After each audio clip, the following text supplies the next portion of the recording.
بسم اللہ الرحمن الرحیم۔ السلام علیکم ورحمۃ اللہ وبرکاتہ۔ جی ناظرین، کیا حال ہے؟ جی ٹھیک ہے، خیریت ہے؟ مزاج گرامی کیسے ہیں؟ سب اچھا چل رہا ہے؟ چلیں، اللہ تعالیٰ آپ کو خوش رکھے۔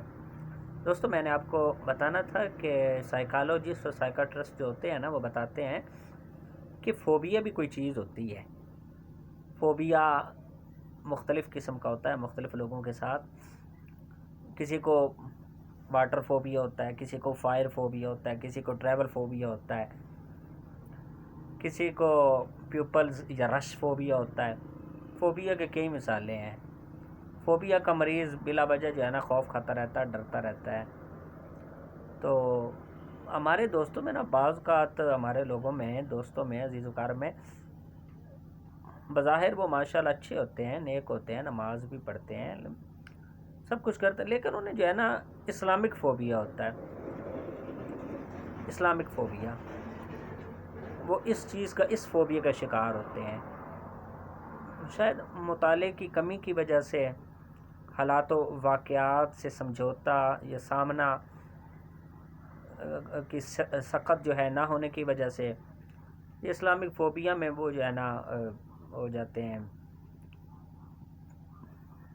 شکار ہو جاتے ہیں اسلامک فوبیا کا۔ تو وہ اکثر یہ ہمارے معاشرے میں یہ ہوتا ہے۔ بعض اوقات ہم واقعی ہمسایوں کے ساتھ یا دوسرے لوگوں کے ساتھ یا سلوک ہی ایسا ناروا کر دیتے ہیں کہ وہ مسلمان یا نیک بنتا بنتا وہ گمراہی کے پٹڑی پہ چلا جاتا ہے۔ تو پھر نتیجتاً کیا؟ تو پھر وہ جو اپنے اسلام ہے اس کے بارے میں بولنا شروع ہو جاتا ہے، بدعقیدہ ہو جاتا ہے، گمراہی والے عقیدے رکھنے شروع کر دیتا ہے۔ معاذ اللہ، بعض تو اللہ تعالیٰ بھی بولنے شروع ہو جاتے ہیں، اللہ تعالیٰ معاذ اللہ، اللہ ظلم کرتے ہیں، اس طرح کہنے شروع کر دیتے ہیں، اللہ تعالیٰ امیروں کو زیادہ دیتا ہے، نہ شکری کے الفاظ یہ نہیں ادا کرنے لگ جاتے ہیں۔ تو ہم اپنے نا رویوں سے بھی کچھ ایسا شو کرواتے ہیں کہ دوسرا بندہ مجبوری جو ہے نا، مجبوری کے نام پہ مجبور ہو گئی، اتنا مجبور اسے اتنا کر دیتے، پریشرائز کر دیتے ہیں کہ وہ اس راستے پہ چلا جاتا ہے۔ ہمیں روشن خیال ہونے کے ساتھ ساتھ ہمیں اس بات کا بھی خیال کرنا چاہیے کہ مذہب بھی کوئی چیز ہے۔ اللہ تعالیٰ نے، اس کے پیارے نبی پاک صلی اللہ علیہ وسلم نے ہمیں کتنا پیارا راستہ دیا، محبتیں سکھائی ہیں، ادب سکھائے ہیں، ایٹیکیٹس دیے ہیں، زندگی کا جو ضابطہ حیات ہے وہ دیا ہے۔ ہمیں اپنے رویوں سے دوسروں کو اس قدر نہیں کر دینا چاہیے مجبور کہ وہ اسلام کے اوپر ہی بولنا شروع کر دیں۔ ایک میرا دوست ہے، وہ کہنے لگا کہ میں نے ایک بات پڑھی ہے، تم تو حالانکہ وہ بھی اچھا ہے، نماز بھی پڑھتا ہے، مسلمان بھی ہے، سب کچھ ہے، کہتا ہے کہ مسلمانوں کی حالت ہی نہیں ہے، مسلمان ایسا واقعی کرتے ہیں، وہ یہ کہنے لگا کہ میں نے ایک رسالے میں پڑھا ہے کہ ایک جو ہے نا، وہ رسالے میں واقعہ لکھا ہوا تو اس نے وہ پڑھا تھا، کہتا کہ رسالے میں لکھا ہوا تھا کہ امریکہ سے واشنگٹن ایک فلائٹ جا رہی تھی، اس کے سیٹ کے اوپر نا ایک عورت بیٹھی ہوئی تھی، وہ اپنے بچہ یا بچی تھی، اس کے منہ میں جو ہے نا ایک ایک چمچ چاولوں کی یہ جو خوراک تھی، کھانا وہ ڈالتی، تو وہ کہتی کہ بیٹا کہو کہ موم تیرا شکریہ۔ پھر وہ جو ہے نا اس کے منہ میں ڈالتی چمچ خوراک کی بھر کے، تو وہ کہتی کہ کہو بیٹا کہو کہ موم تیرا شکریہ۔ وہ بندہ کہنے لگا میں نے رسالے میں پڑھا ہے اس میں کہ وہ جو ہے نا تقریباً پون گھنٹے کی 45 منٹ کی جو ٹریول تھا نا، جو فلائٹ تھی، وہ جو سفر تھا 45 منٹ کا، اس پہ تقریباً اس نے 35 سے 36 دفعہ اپنی اس بچی کے منہ سے یا بچے کے منہ سے نکلوایا کہ کہو امی موم تیرا شکریہ، تیری مہربانی، یعنی جب بھی وہ منہ میں خوراک ڈالتی تو اسے یوں کہنے کا تقاضا کرتی کہ کہو کہ امی تیرا شکریہ۔ کہتا کہ یہ دیکھو یہ غیر مسلم کہاں پہنچ گئے، کہاں چلے گئے، تو وہ کتنے جو ہے نا اپنے لوگوں کو، اپنے بچوں کو کس قدر تہذیب سکھاتے ہیں، تمدن سکھاتے ہیں، کس قدر ایٹیکیٹ سکھاتے ہیں، کتنا جو ہے نا تشکر سکھاتے ہیں، کتنا ان کو گائیڈ کرتے ہیں، شکریہ سکھاتے ہیں کرنا، ممنون احسان بناتے ہیں، مشکور بناتے ہیں، تو مسلمانوں میں یہ چیزیں نظر نہیں آتی۔ کسی حد تک اس کی بات تو ٹھیک ہے، لیکن یہ کہے کہ پھر معذلہ لوگوں تک تو بات ٹھیک ہے کہ سب میں خامیاں ہوتی ہیں، ہر معاشرے میں ہوتی ہیں، لیکن یہ کہہ دینا کہ مسلمان مذہبی ایسا ہے، حالانکہ وہ نماز بھی پڑھتا ہے، سب کچھ ہے، کہتا ہے کہ مسلمان اسلام مذہبی ایسا، یہ وہ سخت پسند ہے، یہ وہ، تو خدا کے لیے ہمیں نا ایسا نہیں اپنانا چاہیے۔ اب اس کی جو بات ہے اس کا ہم ملاحظہ کریں، موازنہ کریں، مشاہدہ کریں، تو یہ بات سامنے آتی ہے کہ وہ بیچارہ لا علم ہے۔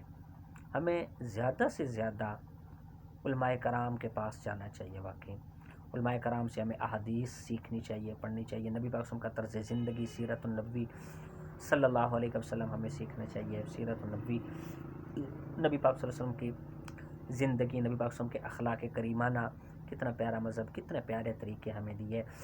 اب اس کو ہم اس لیے برا نہ کہیں جس نے یہ بات کی ہے، ہم اس کو اس لیے برا کہیں کہ المیہ اس چیز کا ہے کہ ہم سمجھتے نہیں ہیں، سوچتے نہیں ہیں، ہم نے کتب نہیں پڑھی ہوتی، ہم نے احادیث نہیں پڑھی ہوتی، ہم نے کسی عالم صاحب کی بات کو ایکسیپٹ نہیں کیا ہوتا، تو ہم بلا وجہ لا علمی کی وجہ سے اس طرح کی تنقیدیں شروع کر دیتے ہیں، کیڑے نکالنے شروع کر دیتے ہیں۔ تو جب یہ بات کر رہا تھا تو میرے ذہن میں نبی پاک صلی اللہ علیہ وسلم کی ایک میں نے 9th کلاس میں پڑھی تھی حدیث یاد آئی، تو میں نے فوراً پھر اسے کہا، میں نے کہا نہیں، آپ غلط کہہ رہے ہیں، ایسی بات نہیں ہے۔ بات یہ ہے کہ آپ مسلمانوں کو، اسلام کو ہی آپ نے برا کہنا شروع کر دیا، اپنے مذہب کو ہی برا کہنا آپ نے شروع کر دیا ہے، حالانکہ آپ کی لا علمی ہے، لا علمی کی وجہ سے یوں ہوا۔ کہتا کس طرح؟ میں نے کہا جس طرح کہ تو شکر کی بات کر رہا ہے نا کہ وہ اپنے بچے کو شکر سکھا رہی ہے، تو اس طرح، تو میں نے کہا نبی پاک صلی اللہ علیہ وسلم کی حدیث ہے، نبی پاک صلی اللہ علیہ وسلم فرماتے ہیں کہ من لم یشکر الناس لم یشکر اللہ۔ اللہ کے نبی پاک صلی اللہ علیہ وسلم کا فرمان ہے کہ جو بندہ لوگوں کی مہربانی پہ ان کا شکریہ ادا نہیں کرتا نا، وہ اللہ پاک کا بھی شکر گزار کبھی بھی نہیں ہو سکتا۔ مجھے یہ فوراً حدیث یاد ہے، تو پھر میں نے اسے خاموش کروایا، میں نے کہا آپ کہاں پھرتے ہو؟ آپ کا مطالعہ نہیں ہے، آپ نے اسٹڈی نہیں کی، آپ کسی اسلامک ادارے میں نہیں گئے، آپ نے علماء کرام کے قدموں میں نہیں بیٹھے، تو پھر آپ کس طرح بات کر سکتے ہیں؟ میں کہنے کے پاک نے کتنا بڑا فرمان حضور صلی اللہ علیہ وسلم کا پڑھا ہے، فرمایا من لم یشکر الناس لم یشکر اللہ، جو لوگوں کی مہربانی کرنے پر ان کا شکریہ ادا نہیں کرتا نا، وہ اللہ پاک کا بھی کبھی شکر گزار نہیں ہو سکتا۔ تو ہم اگر دیکھیں تو واقعی ہے کہ باپ پوری زندگی بچوں کو کھلاتا ہے، تو بچوں نے کبھی بھی جو ہے نا ایسے آسن انداز میں بھائی کو کھلا دے تو بھائی یہی ہمیشہ کہتا ہے کہ تو نے کون سی احسان میرے پہ کر دیا، کون سی مہربانی کر دی۔ دوست پہ کرے تو ہم یہی کہتے ہیں کہ تو نے بڑی بہت نیکی کر دی۔ بھائی پہ کر دے تو ہمارا یہی جواب ہوتا ہے، چاچو کر دے یہ جواب ہوتا ہے، ماموں کر دے ہمارا یہی جواب ہوتا ہے۔ بھائی جب کسی نے کوئی مہربانی کی تو اس کا شکریہ ادا کرنا چاہیے، ممنون احسان رہنا چاہیے ہمیں۔ یہ نبی پاک صلی اللہ علیہ وسلم کا یہ جو فرمان ہے، یہ کھلم کھلا ہمیں دعوت فکر نہیں دے رہا کہ بھئی جب آپ پہ کوئی مہربانی کرے تو اس کا شکریہ ادا نہیں کرتے تو آپ اللہ کے بھی شکر گزار نہیں ہو۔ کتنا پیارا جو ہے نا اسلام، کتنا پیارا دین، اس قدر اپنے اندر وسعت رکھتا ہے۔ تو المیہ یہ ہمارا کہ ہم سمجھتے نہیں، ہم نے پڑھا نہیں ہوا، ہم اسٹڈی نہیں کرتے، تو بلا وجہ علماء کرام کو برا کہنا شروع کر دیتے ہیں۔ ہمارا مطالعہ نہیں ہے، ہم کچھ بھی نہیں کرتے، تو جب حالات ہمارے کنٹرول سے باہر ہونے لگ جاتے ہیں تو ہم اس طرح کے لغویات بولنے شروع کر دیتے ہیں۔ بات کیا بنتی ہے کہ ہمارا مطالعہ ہی نہیں ہوتا۔ تو خدا کے لیے ہمیں علماء کرام کے پاس وقت دینا چاہیے۔ کتنے عظیم موتی سنہری اصول آئلی زندگی کے متعلق، اقتصادیات کے، معاشیات کے، ہر لحاظ سے جہاں بجا نبی پاک کی زندگی سے ہمیں ملتے ہیں، وہ موتی عظیم، سنہری موتی، سنہری اصول زندگی گزارنے کے وہ ملتے ہیں۔ تو ہم خود ہی جو ہے نا وہ نہ حاصل کریں تو ہم کس قدر بد نصیب ہیں۔ کون سی وہ چیز ہے کہ جو اللہ کے نبی پاک صلی اللہ علیہ وسلم ہمیں نہ بتلائی ہو، قرآن سے نہ ملتی ہو؟ تو پھر ہماری بد نصیبی ہے نا کہ ہم اسے حاصل نہیں کرتے۔ اللہ تعالیٰ ہم سب کو وہ فیض وہ عظیم موتی حاصل کرنے کی توفیق نصیب فرمائے، وہ سنہری اصول اپنی زندگی اس کے مطابق گزارنے کی توفیق نصیب فرمائے۔ اللہ تعالی ہم سب کا حامی ناصر۔ السلام علیکم۔